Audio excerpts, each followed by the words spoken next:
How you doing? Welcome back to Babble on Talmud. Today we're studying Daf Zayin, Daf 16 of Masechta Zevachim, friends. All right. Here, get out of my eyes. Thanks.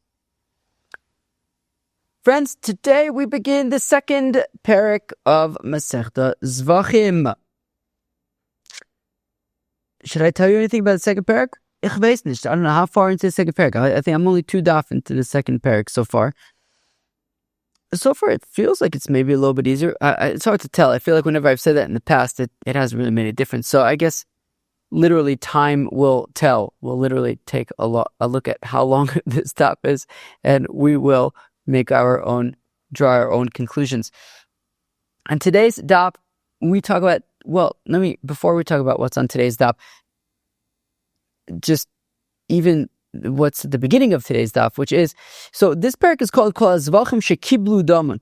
Okay, the first parak was Kol Zevachim Shenizvichu Shelo Lishman. This parak is Kol Zevachim Shekiblu Daman, Zar, Onains, Tvoyom, etc., etc., etc.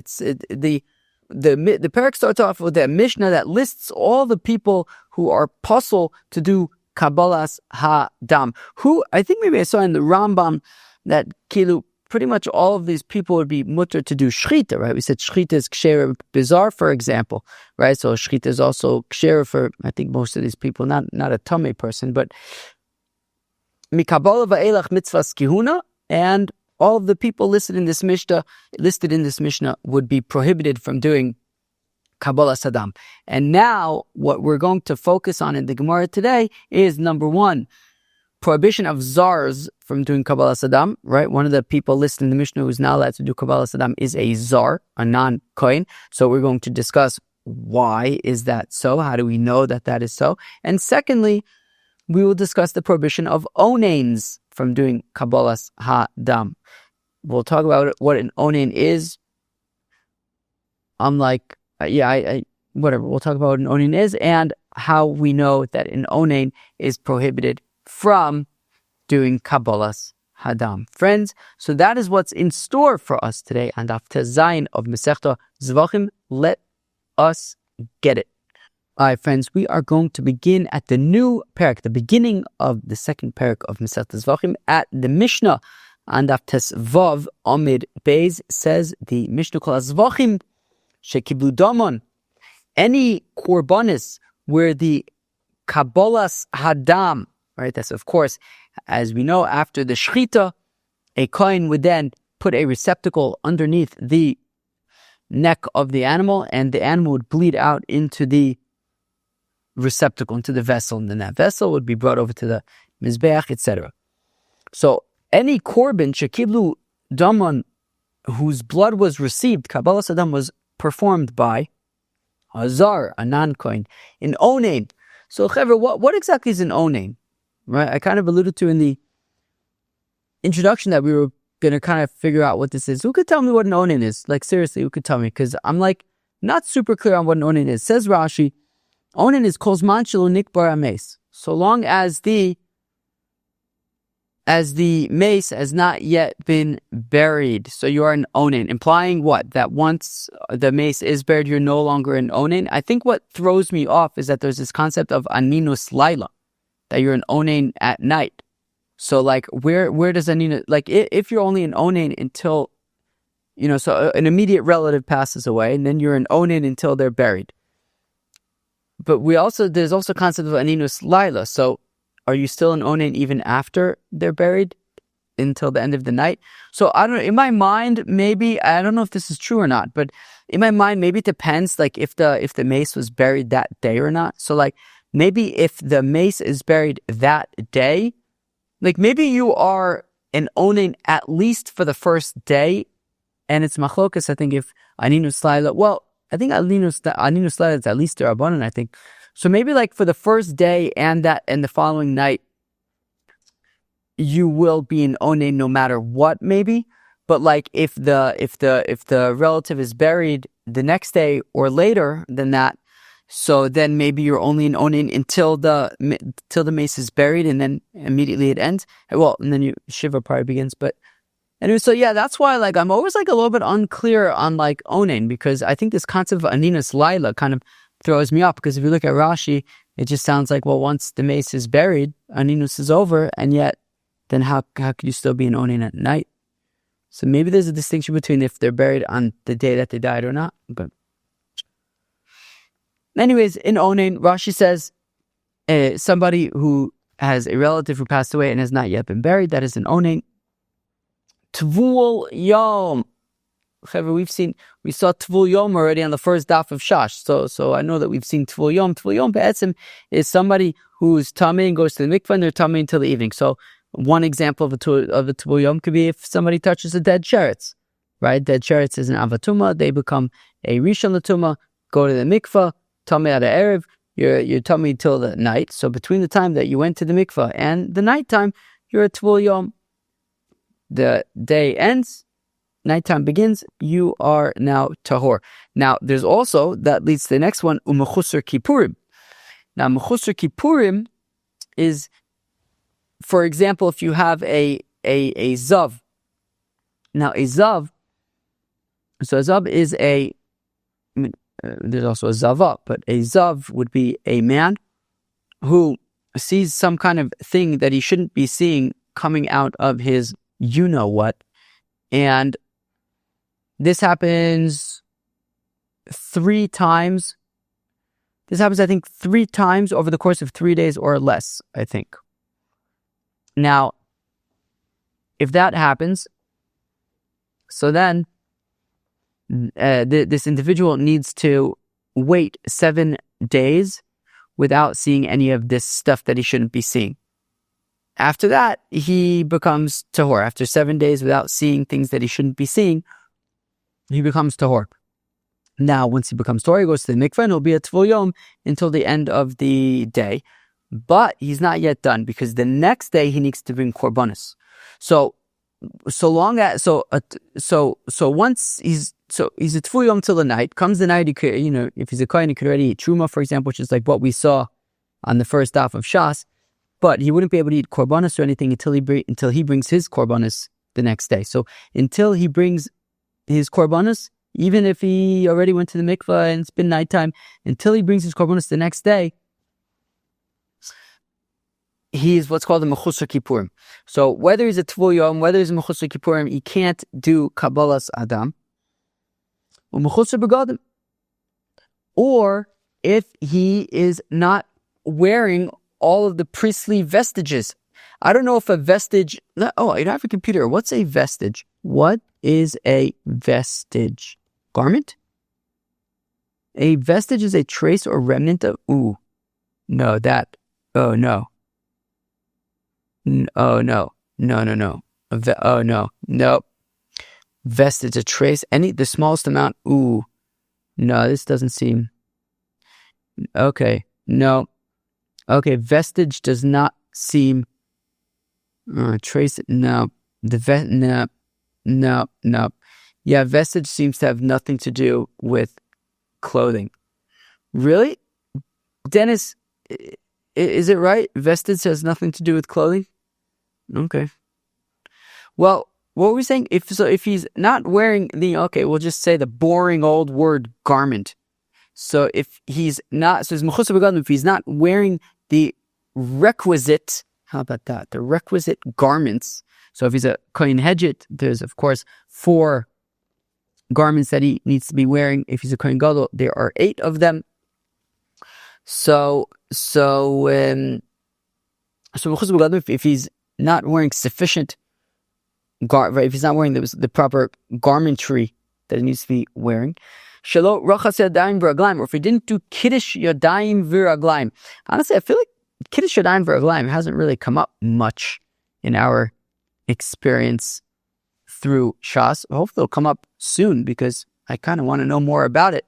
But I guess before you would do that, well, of course, Yom Kippur is coming up. I believe the Kohen Gadol on Yom Kippur would do kiddush yadayim v'raglaim, I think 10 times on Yom Kippur, I think. It still flies over here. It's been like a month. I have no clue why they are still here. I don't know the source of them. I think I have no clue. Anyways, so I think the Kohen Gadol on Yom Kippur would do Kiddush Yadayim V'Raglaim, I think 10 times, I think 5 sets. Anyways, there was the kior. Where was the kior? The kior, so actually I still have my diagram. So the kior was in the Azara. Okay, so in the Azara, I guess the Kohen would have to do Kiddush Yadayim V'Raglayim in order to be able to do the Avoda in the base HaMikdash. And if he didn't do Kiddush Yadayim V'Raglayim, then he's not allowed to do Kabolas Hadam.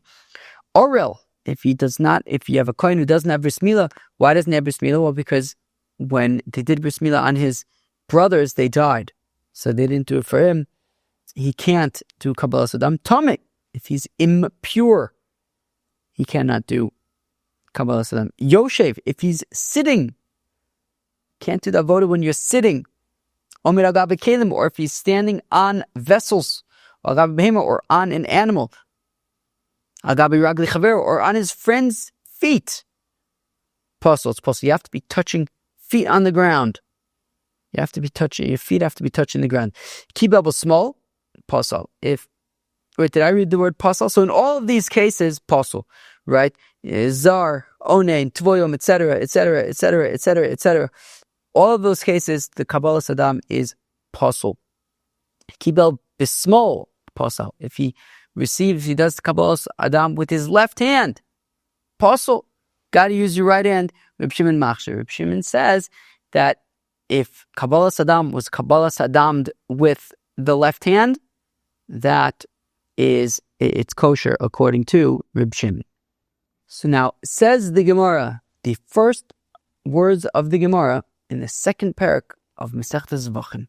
Zar minalan. How do we know that a zar, a non-Kohen, is prohibited from doing Kabolas Hadam? The Tani, that Levi taught. Daber laharin velbonov. Speak to Aharon and his children. V'yinazru mikache b'nei Yisrael v'gomer, and they will stay away from the korbanos of b'nei Yisrael. And the pasuk then says v'lo yichalelu, and they won't be mechalel. Okay, so the pasuk says that So now, first of all, this pasuk is talking about Tumah. I'm going to read for you the psukim. The psukim say, Daber el-Aharon ve'elbonav v'yinazu mikache b'nei Yisrael. Speak to Aharon and his children; they will stay away from the korbanos of b'nei Yisrael. V'lo yichalu Hashem kodeshi asher ein mikadshim makdishim li'ani Hashem, and they won't be mechalel. Okay. Emor aleinu darasechem kol ish asher yikrav mikol zarachem el hakodshim asher yakdishu b'nei Yisrael Hashem v'tumaso alav v'nichsu hanefesh hahi mi lefonai ani Hashem. So this is talking about Tumah. And the pasuk says that the Kehanim need to stay away from the korbanos, and if they don't stay away from the korbanos, they'll be mechalel the korbanos, profane the korbanos. So b'nei Yisrael mutemai. When the pasuk says Daber Aharon ve'elbonav v'yinazu mikache b'nei Yisrael, when it says that when the b'nei Aharon are tamei, they need to stay away from the kache b'nei Yisrael, from the korbanos of the b'nei Yisrael, mutemai. As opposed to what? What don't they need to stay away from? Maybe the korbanos of women. That kilu when the kohanim are tamei, they need to stay away from the korbanos of the bnei Yisrael. They don't need to stay away from the korbanos of the benos Yisrael. If a Jewess brings a korban, the kohanim can even offer it when they are tamei. Noshim korban noshim betuma karib. In fact, the Gemara, no way. What makes you think that the korbanos of women would be able to be offered in a state of impurity when the kohanim are impure? Rashi says something. Rashi explains it interestingly, which is like keilu. What indication do you have that the korbanos of women are kind of how does Rashi say it? Is there a special power in the the korbanos of women, that it would overpower the tumah of the kohanim. No, there isn't. And therefore, kohanim can't offer the korbanos of women when the kohanim themselves are impure. El mutir of the kochab. Well, maybe it excludes the korbanos of the kochab, that kohanim can offer, tamei kohanim can offer the korbanos of ovdei kochavim, perhaps, right? So it says tamei kohanim cannot offer the korbanos of the bnei Yisrael, but they can offer the korbanos of ovdei kochavim. No, not that either. Hashta tzitz lo miratzet. When it comes to the korbanos of ovdei kochavim, even the tzitz is not miratzet. Now, the thing I think we're going to get to the tzitz a little more in maybe a week or so. Basically, the Kohen Gadol had a tzitz, had this gold plate that he would wear on his forehead, and the tzitz would be miratzeh for tumas hakodshim. That if a korban would become tameh, it's okay. The tzitz would kind of fix it. What's the word of thing? Miratzeh. I can't remember what I'm thinking of, but the tzitz would make it all good. The thing is that the tzitz doesn't make it all good when it comes to the korbanos of ovdei kochavim. The Amar said, when it comes to the korbanos of ovdei kochavim, bein b'shog, bein b'mezid, whether you have, let's say, the dam of the korban of an ovdei kochavim, whether that blood became tamei b'shogeg by accident or intentionally, lo hurtza. The tzitz will not be miratzeh, will not fix the tumah of the korbanos of ovdei kochavim. So betuma karev, what? So if we're saying that the tzitz isn't even going to fix, right? The tzitz can't fix the tumah of the korban of ovdei kochavim. So why then would you think that kohanim should offer the korbanos of ovdei kochavim when they themselves, the kohanim, are in a state of tumah? Then the korbanos will just become tamei and be unfixable. Not even, they'll be untzitzable. So Elochi Ka'amar. So rather, this is how to understand the pasuk, and with this understanding, we will learn that Zars are not allowed to do Kabolas Hadam. And the way to understand the pasuk is v'yinazu mikodshe. The way to learn it is that when the kohanim are tamei, v'yinazu mikodshe, they have to stay away. They have to distance themselves from kodshim. When the kohanim are tamei, they have to stay away from kodshim. Bnei Yisrael v'lo yichalu. And additionally, you know who else needs to stay away from kodshim? Bnei Yisrael, Zars, non-kohanim. They also need to stay away from kodshim v'lo yichalu, so as not to be mechalel.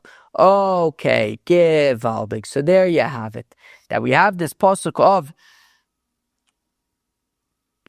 v'daber el Aharon v'albonav v'nazur mikodshe b'nei Yisrael v'lo yichalu. So from b'nei Yisrael v'lo yichalu, we learn that Zars, non-kohanim, need to stay away from doing the avoda by the korbanos, because otherwise they will be mechalel the korban.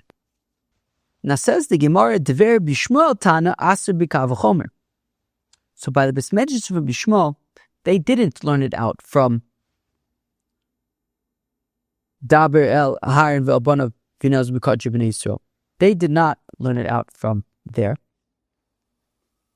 They instead learned it out by the Tana Dever b'Shmuel. They learned it out from Kav v'Chomer.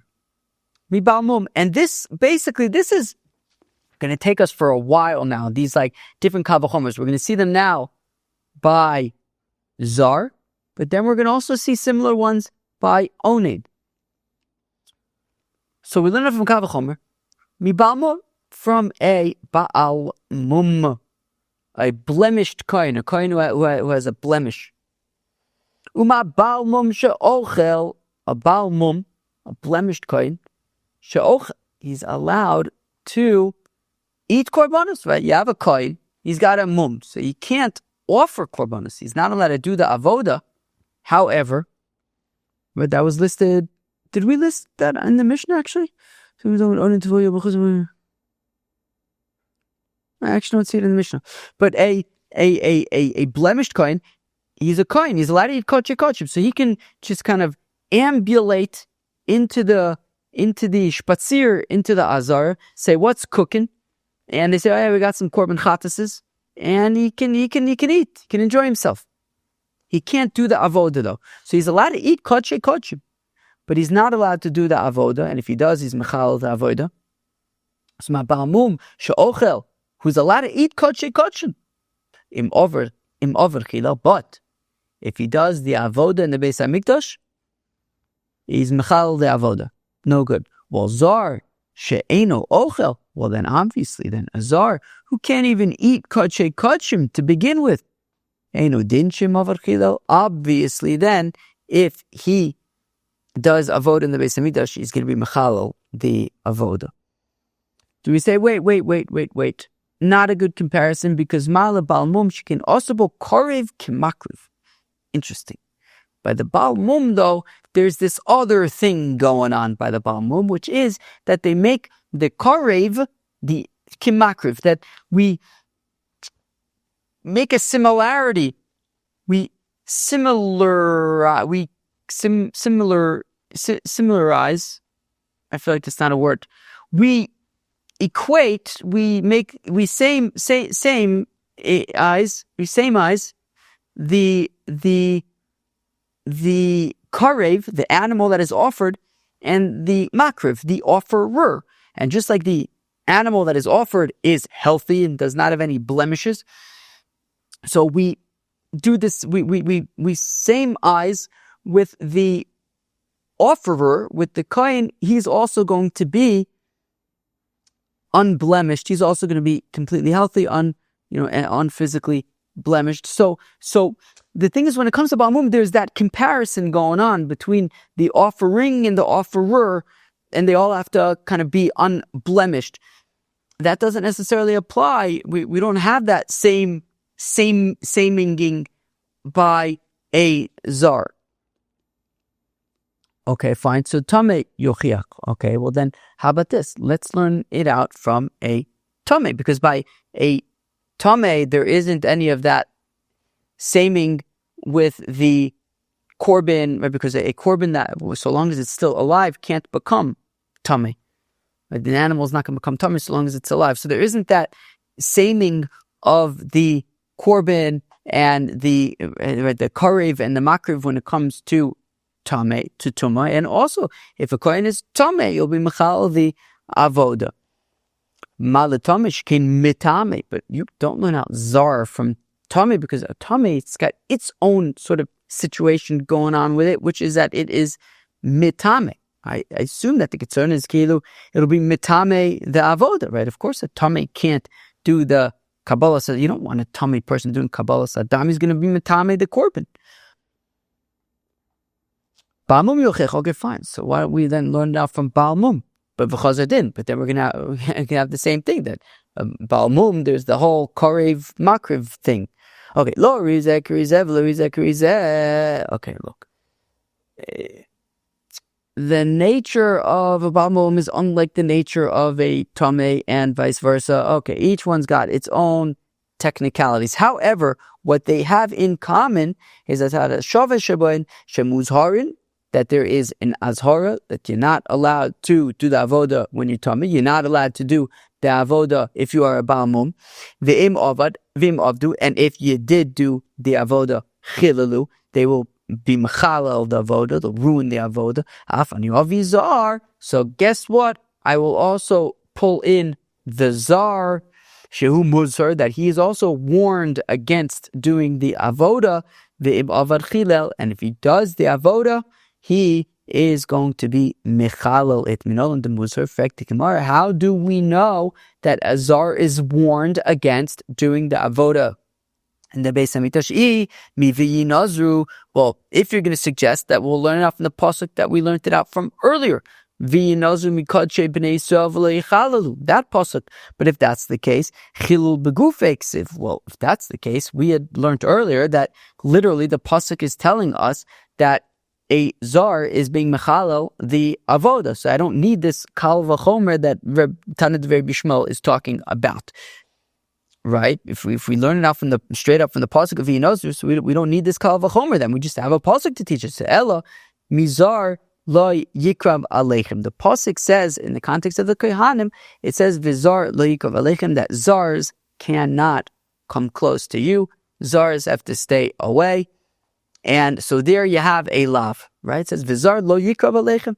A zar can't come close to do the avodah. So there you have a lav. And we're saying that just like it's also for a balmum or a tameh to do the avodah, it's also for a zar to do the avodah. And just like in the other cases, if a tameh, a balmum, did the avodah, they would be mechalo the korban. And the same for a zar. But we can say, but frag the Gemara, wait, we can't learn out zar from tameh and balmum. How come?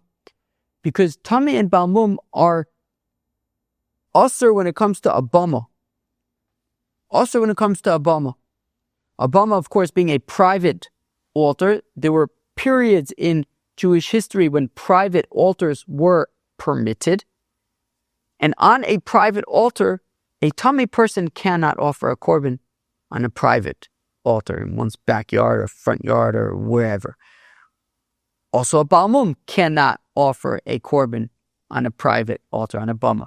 A zar, a non-kohen, can. Anybody can set up an altar in their backyard, let's say, and offer a korban to the Rabbani Shalom. So a zar can, a tameh or a balmum can not. So you can't learn out zar from tameh / balmum to say that a zar is mechal the avoda, because tameh and balmum have this kind of unique strictness about them that they're usher to offer on bamas.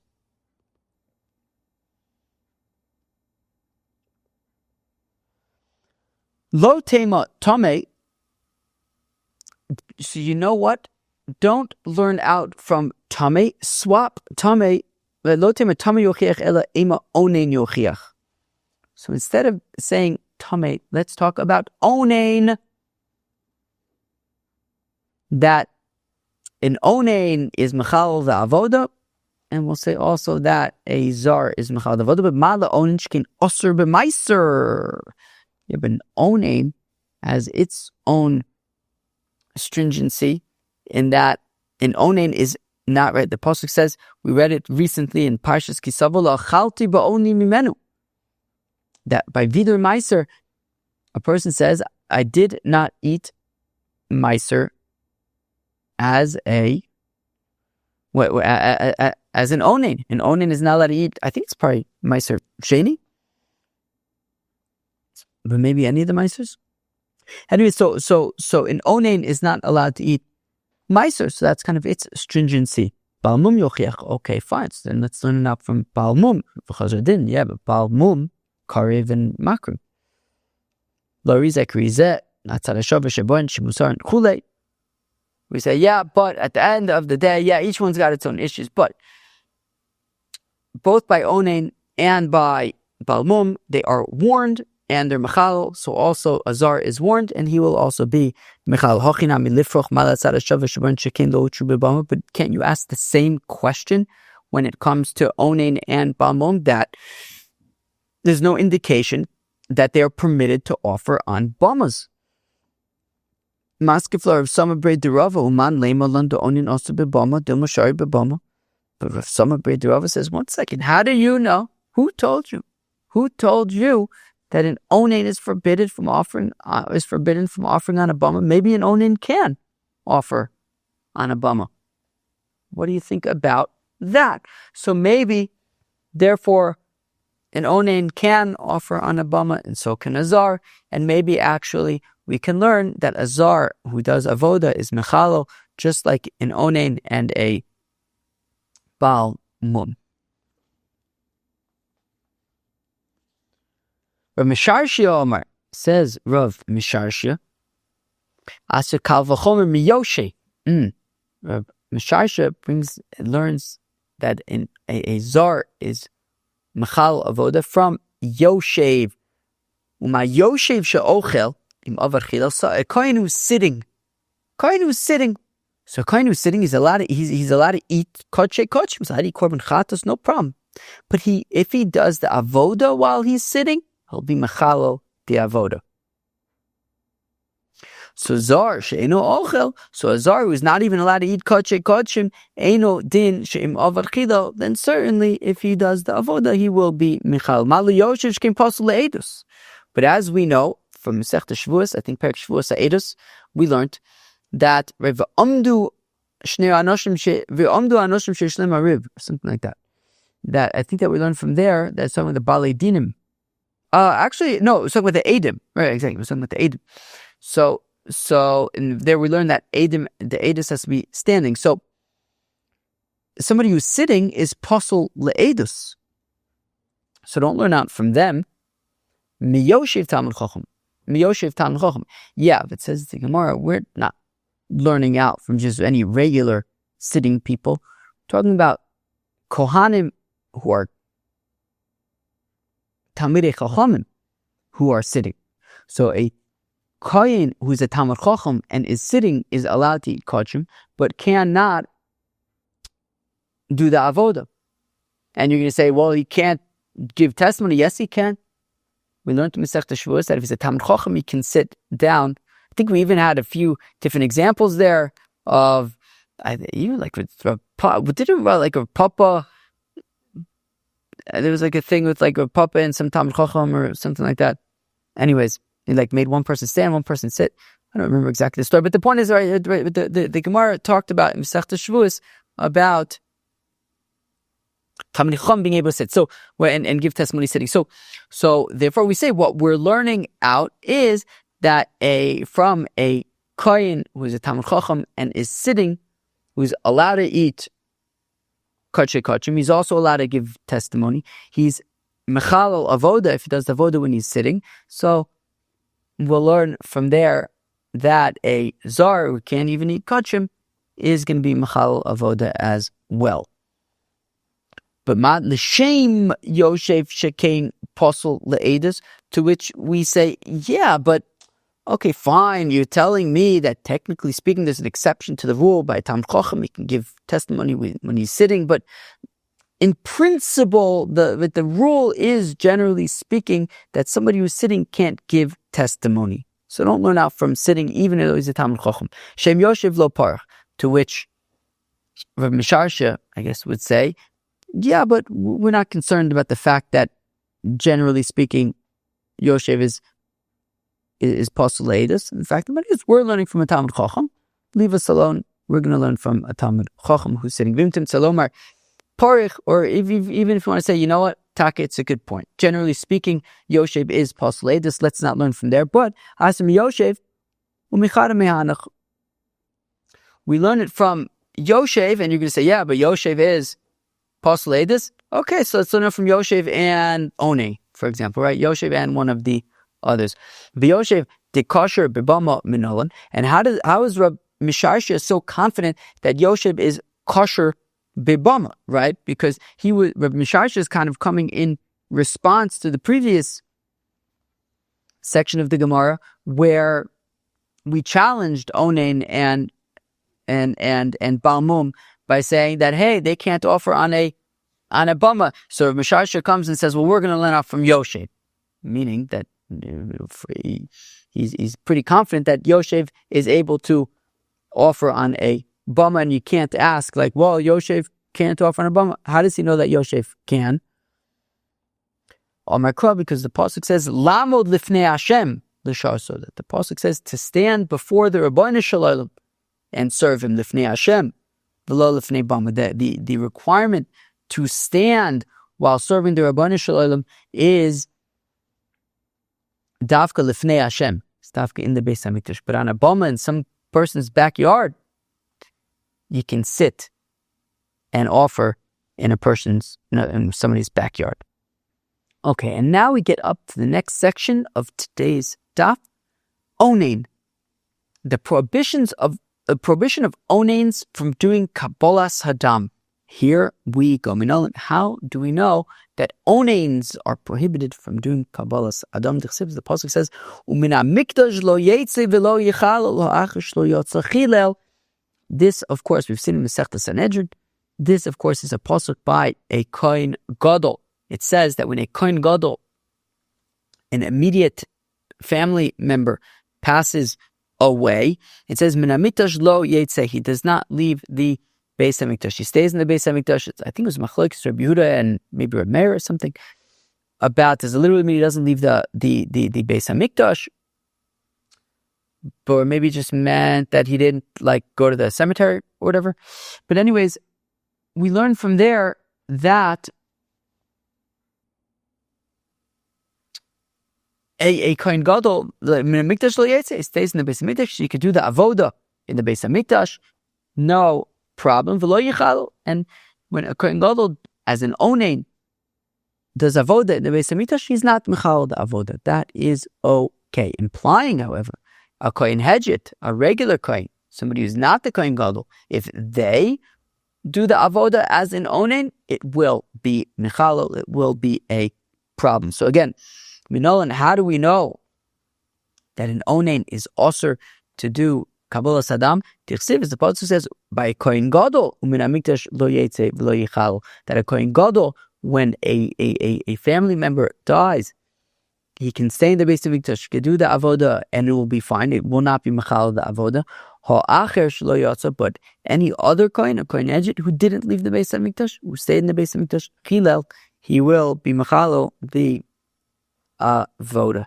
Rabbi Elazar says from here, Hein ikrivu ani ikravti nichaldi inu akriv shapir istruv. Who wants to explain this to all of us here at Babylon Talmud? Reb Neil, what does this mean? So this is a pasuk by the Miluim. This was after Nadav and Avihu died by krivam eish zar lefnei Hashem vayamusu, or something like that.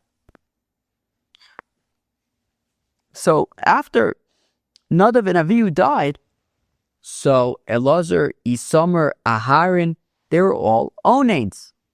Now this happened during the Miluim, while Aharon and his sons, the Kohanim, were getting Chanukast into their roles. So now they had to bring a korban chatas. Now normally a korban chatas is eaten by the Kohanim, but in this case they burned it. And Moshe Rabbeinu says, why was the korban chatas burned? It should have been eaten. And Moshe Rabbeinu says, Hein hikrivu. And right today, right, but Moshe, right, he's trying to figure out why did they burn this korban? Was it because Elazar and Isamar offered the korban as Onains, and Onains are not allowed to do the avodah? The premise of Moshe Rabbeinu's question of what's going on here? Why were you burning this korban chatas? Why didn't you eat this korban chatas? Is it because Elazar and Isamar, who were Onains, they nonetheless offered this korban even though they weren't allowed to, so now they have to burn it? Is that what happened? To which Aharon responds, says, no, you think that they offered it? Of course not. They're Onains. They're not allowed to. Or they're not allowed to do the avoda. I offered it. I'm the Kohen Gadol, says Aharon. I'm allowed to offer korbanos, but I can't eat it. Neither can Elazar and Isamar. And I think the point is also that they assume that aninus laila is the oraisa, that there's aninus laila, and that they wouldn't be allowed to eat it at night either by the next day. Korban chatas is already no, sir. It's too late. So therefore, Aharon says, look, I did avoda. I'm a Kohen Gadol. I'm allowed to do the avoda, but there's nobody to eat it, so we burnt it.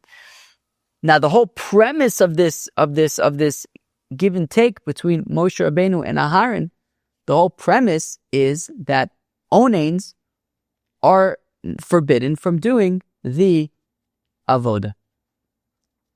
So there you have it. So Rabbi Elazar, Amar Me'acha, Rabbi Elazar learns it from here. Hein ikrivu Aharon responds to Moshe Rabbeinu. He says, "What? You think that they, Elazar and Isamar, offered the korban chatas? Ani yikrafti. I'm the one who offered the korban chatas. I'm the Kohen Gadol. I'm allowed to offer the korban chatas as a onain." Mechlal de inu akriv shapir, implying that if Elazar and Isamar would have done the avoda as onains, then yeah, Moshe was right to have assumed that they would have then had to have burnt the korban because it would have been possible. Okay, so basically the point is that we see from that dialogue that Onains are not allowed to do that. Why does Rabbi Elazar not learn out from the initial pasuk of by the Kohen Gadol? Well, because the way that pasuk worked is that it says that a Kohen Gadol implying that a Kohen Hedjit who would do the avodah as an onain would be mechalel, but it's just an implication. It doesn't say it explicitly. Omar Elazar would respond, Miksif ha'acher shelo yatzachila, doesn't say explicitly that if a Kohen Hedjit were to do the avodah as an onain, they would be mechalel avodah. It's implied, but it doesn't say it explicitly. Ve'idach, and according to the other opinion, who learns it out from Umina Mikdash Lo Yitzei and does not learn it out from the dialogue with Aharon and Moshe, my time lo Omer me hein ikrivu kasaver mipnei tuma nisrfa. So the first opinion, who learns it out from Umina Mikdash Lo Yitzei v'leichal, is because that opinion is of the opinion that the pasuk by the dialogue by Moshe and Aharon, the reason why that korban chatas was burnt was not because of onain reasons, but because it became tummy. Came in contact with tuma, became tummy, and that is why they burnt it. But the dialogue was not based around onains being usher to do avoda. Dver bishmal tana asya bekalva chomer. Once again, by the besmedrash of Rabbi Shmuel, they instead want to learn that onain is mechal from a kal v'chomer mibal mum. Once again, from a bal mum. Uma bal mum she'ochel nim avar chila. A bal mum, a blemished individual, blemished kohen, who's allowed to eat koche koch. And yet, if he does the avoda in the Beis Hamikdash, he's mechalel the avoda. Onain she'ein ochel, an onain who is not allowed to eat koche kochim, Eino din, right? He's not, right? Even the Kohen Gadol, he's allowed to do avodah, he can't eat it. And we saw by Aharon, right, that they weren't allowed to eat it. So Eino din, Shem Avar Chidal, certainly then, if he does the avodah, he'll be Machal the avodah. Mala Ba'mo, Mishkan Osa Bo, Kraven, Kima Kraven. But as we said earlier, Ba'mum is unique because by Ba'mum, we used to have this thing where we're like making the offerer, like, or the offering, like the offerer, that everybody has to be unblemished. So Zar Yochiach, okay, fine. So it's learning out from a Zar, right? We learned that a Zar is Machal the Avoda. Mal Zar Shkin Ein Lo Takana. Interesting. But a Zar can't be fixed. In Onain, after the family member is buried, he's no longer going to be an Onain. Even a Mum, even a Bal Mum, I guess if it's a Mum She'enu Kavua, that could go away as well. Whereas a Zar is always going to be a Zar. It's never going to be a Kohen. So Ba'mum Yochiach, okay, so fine. So enough from Ba'mum. V'chazar Adin. We say, yeah, but Ba'mum is Karev Kimakrib. Lori Zekri Zev, Lori Zekri Zev, but what they have in common is, the Ba'mum and the Onim, what they have in common is, Shehein Muzharin, that they are warned, Fim Avdu Chilalu, and if they do the avoda, they are mechal the avoda, afani avi onain. Wait, what? Sorry, what did I say? The Zar and the Balmum, what they have in common is that they are warned, and if they do the avoda, they're mechal. So also onain, who is warned, if he does the avoda, he will be mechal. Shemuzar v'mavar chilal. Heichon muzar. Where is the Onain warned. Ilema may u'min hamikdash lo yetze. Well, if you're going to learn out from that pasuk that we quoted earlier, from u'min hamikdash lo yetze v'lo yichala. Well, chil b'guf eksiv. Well, if we learn it out from there, it literally the pasuk is teaching us chil. Right? It says u'min hamikdash lo yetze v'lo yichala. I don't need to learn from the Kavachomer anymore. If we're learning out from that pasuk, so ela mehein ekrivu, rather from the other pasuk, from the pasuk of the dialogue with Moshe and Aharon, where the underlying assumption was that an Onain is prohibited from doing the avodah because of ninus nisrifa, and assuming that the reason why the korban chatas of the miluim was burnt was because they were all Onains. But you can still ask, but still between the balmum and the zar, but the thing is, when it comes to the zar and when it comes to the balmum, there is never, ever, ever a scenario in which a zar or a balmum is allowed to do the avodah. Masha einkin by an onain. By an onain, we know that a kohen is allowed to offer a korban, is allowed to do the avodah as an onain. So, onain is something where there's like exceptions to the rule. There are scenarios where even an onain can do the avodah, which is not the case by zar or a balmum. Tama yuchiach. Okay, well then let's learn it out from a tama. Because after all, there are exceptions to tuma. What's a scenario where a korban can be offered b'tuma? B'tzibur, tuma hutra b'tzibur. Right, that a kohen who's tummy can offer a communal offering because tuma hutra b'tzibur. So let's say that just like tuma is mechal d'avoda, so also onin is mechal d'avoda. Malatamish can mitami, but as we said earlier, but don't learn from tummy because tummy is mitami. Of course, a tummy person can't do the avoda because they'll be mitami the korban. Okay, fine. So then it's learned out from balmum and zar. But balmum and zar, there's no exceptions to those rules. So we said, okay, so it's learn. Okay, so it's at a shavuot shemusar and yes, but what all of these scenarios have in common, tamei, balmum, zar, is that they are warned, and that if you do the avoda in that state, you're going to be mechal avoda. So therefore, let's also include onin velifroch. Malat harashav sheben shkein lo hutru miklalon eitzel koin gadol bekorban yochid. The Gemara now gets more specific and says, yes, but among balmum and zar and tamei, in none of those scenarios is a kohen gadol allowed to offer a korban yochi. Very specific.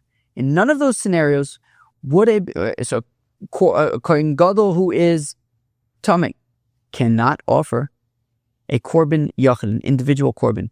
Certainly not if he's a zar. That would be impossible for him to even be kohen gadol, and not if he's a balmum either. But by an onain, a kohen gadol who's an onain can offer the korban of an individual. Says the Gemara, Shem tuma mia ishtarai. Yeah, sure. Okay, I mean, if you want to get like extremely, extremely specific, you could say that in the specific case of a kohen gadol offering a korban yachid, it doesn't apply to those other ones. But there is an exception to the rule by tuma that by korbanos tzibor, they could be offered in a state of tuma, and that's good enough to say that just like there are exceptions to onain that a kohen gadol could offer as an onain, there's also exceptions to tuma. They could be offered b'tzibor. We don't need to get so specific about a kohen gadol offering the korban yachid. That's not important. We don't need to go into that specific, and therefore we can learn out from tuma / balmum / zar that that there's a lob, they're warned, you're not allowed to do the avoda in that state, and if you do, you mechal, so the same would apply to onain. Rav Misharshia Omar, Asim Mikavachomer Miyoshev, but Misharsha says, well, we'll learn it out. We'll learn Onain from a Kavachomer, from Yoshev, Uma Yoshev She'ochel, that a kohen who's sitting is allowed to eat kodshe kodshim im avad chilel, but if he does the avoda when he's sitting, he'll be machal the avoda. Onain she'eno ochel, eno din she'im avad chilel. An onain who is not allowed to eat kodshim, he's not allowed to eat korbanos, and certainly he'll be machal if he does the avoda. Maliyoshev shkin posel le'edas. Don't bring me kashas from, don't try to bring me proofs from Yoshev. Yoshev is posel le'edas. Miyoshev Talmud Chochem. Yeah, but we're learning it from a Yoshev Talmud Chochem who's kosher le'edus. Ma Liyoshev, not ma l'shem Yoshev, she can't posel le'edus. Yeah, but even if a Yoshev Talmud Chochem is kosher le'edus, but conceptually, by a Yoshev, generally speaking, they would be posel le'edus. Shem Yoshev lo parch. Yeah, but we're not asking them about generally speaking. We're specifically learning from a Kohen was a Talmud Chochem and is sitting, who would be kosher le'edus. And even if you want to say, you know what, that's a good point. In general, a Yoshev is posel le'edus. Asim Yoshev mechad mihanach. So you could still learn it out from Yoshev and, let's say, Zar or Babble or Tami, right? Learn it out from Yoshev and one other one to say that Onain will be mechal the avoda. Okay, and now we get to this. Well, now we're going to kind of wrap up the daf, and there's also like these kal v'chomer kind of things. It's like a little bit of a kal v'chomer world vortex, like a kal v'chomer vortex for a few minutes. A kal v'chomer vortex, how does that sound? Onain pasol amar Rava. So Rava comes up with a creative kal v'chomer, lo shanu ela b'korban yachid, that when an onain is not allowed to do the avoda, a kohen hedged onain is not allowed to do the avoda. If he does, is mechal the avoda.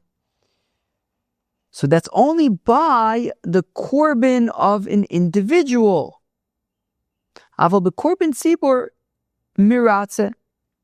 But in Onain, if he does the avoda by korban tzibur, let's say korban Talmud, shabein arbaim, whatever it is, so it would be okay. Kal v'chomer mituma, because we will make a kal v'chomer from tum'ah, umat tum'ah, shelo hutra michlala eitzel kohen gadol b'korban yochid.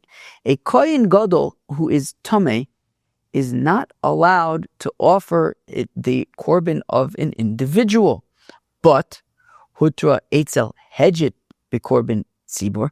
And yet, when it comes to korban tziburs, even a kohen hedget is allowed to offer the korban tzibur if they are tameh.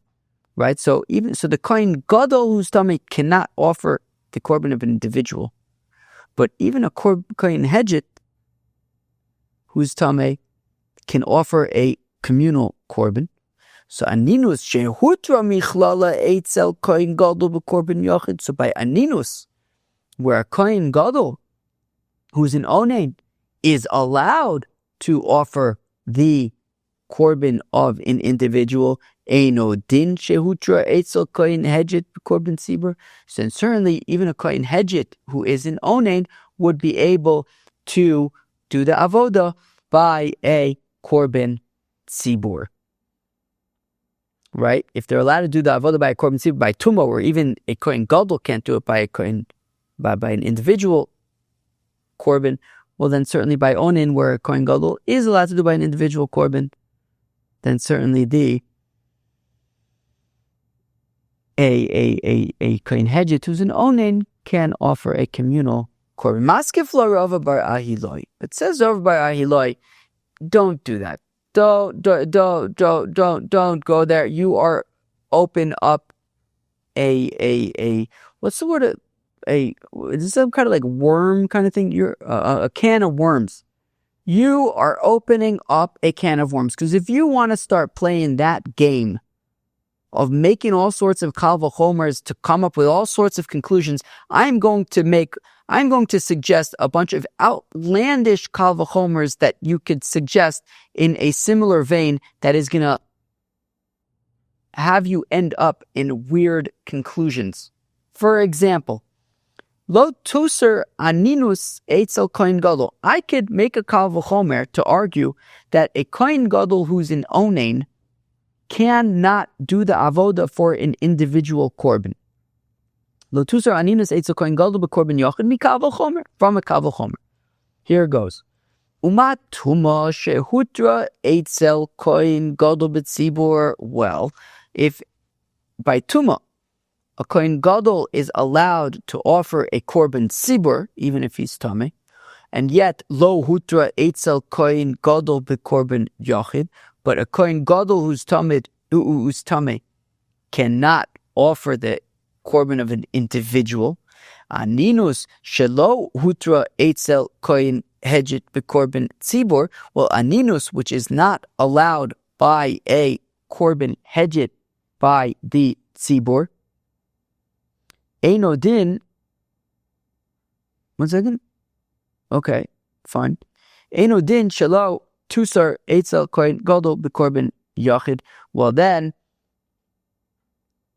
certainly. Well, then we'll conclude also that a kohen gadol cannot do the avoda as an onain by a korban yachid. V'tusatuma eitzel kohen gadol b'korban yachid kavachomer.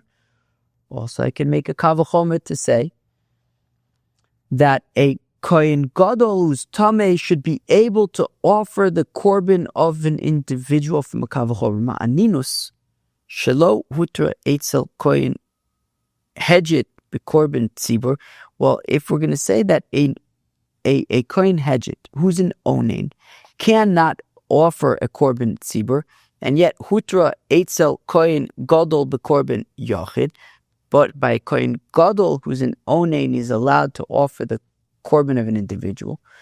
Tuma shehutra eitzel kohen hedget bekorban tzibur.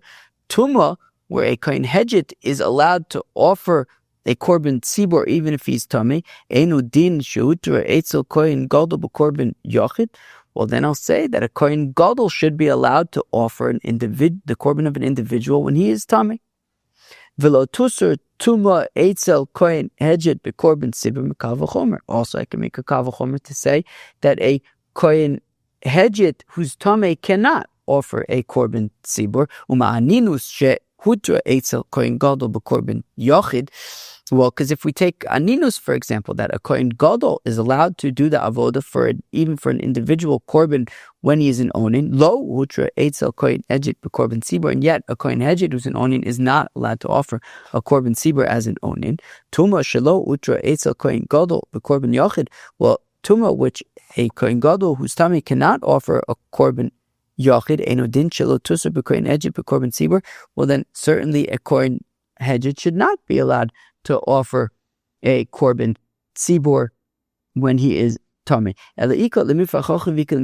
Therefore, says Rava bar Ayiloi, look, trying to make these kinds of conclusions using kal v'chomers is going to be a can of worms. You can make all sorts of conclusions that are outlandish. Rather, look, each scenario, just go with what we know about each scenario. I'm actually going to read Rashi here because Rashi explains it good.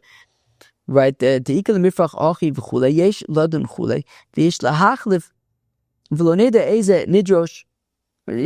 all sorts of kavachomers to say all sorts of things. Each one, just go with what we know in its place. As it's written, stam, without distinctions. Hutra aninus the kohen gadol stam. Look, when the Torah says that a kohen gadol is allowed to do the avoda as an onain, so bein b'yachid bein b'tzibur. So look, if all we know is that a kohen gadol is allowed to do avoda as an onain, it means that he can do it bein b'yachid bein b'tzibur. Don't use kavachomers to change that. And when a kohen hedget is not allowed to do avoda as an onain, bein b'yachid bein b'tzibur nesra, kohen hedget is going to be also bein b'yachid bein b'tzibur. Hutra tuma b'tzibur, and when we say tuma hutra b'tzibur, hutra af lekohen hedget uchshenesra b'korban yachid nesra af lekohen gadol. So when tuma is hutra b'tzibur, it's even for a kohen hedget. When we say that tuma is also b'yachid, it's even for a kohen gadol. Kilu, we have these general rules. A kohen gadol is allowed to do avoda. he could do all avodas. The Kohen Hedget is not allowed to do avodah as an Onain, right? He can't do any of the avodas as an Onain. Tumah hutra b'tzibur for Kohen Hedget and Kohen Gadol. Tumah is also b'yachid, Kohen Hedget and Kohen Gadol. Don't try to make kavachomers to make all sorts of conclusions, because that opens a can of worms. That was Daf Tes Zayin, Daf 16 of Masechtas Zevachim. We began the second parak of Masechtas Zevachim, Kol Azvachim Shekiblu Daman, and then we talked about all sorts of people are not allowed to be mikabel the dam of a korban. The first two on the list were a Zar and an Onain, and we discussed first the prohibition of Zars from doing Kabolas Hadam. Afterwards, we discussed the prohibition of Onains from doing Kabolas Hadam. We have concluded those, and tomorrow we will move on to Tzvul Yom. So, I will see you tomorrow. Have a great day. Cheers.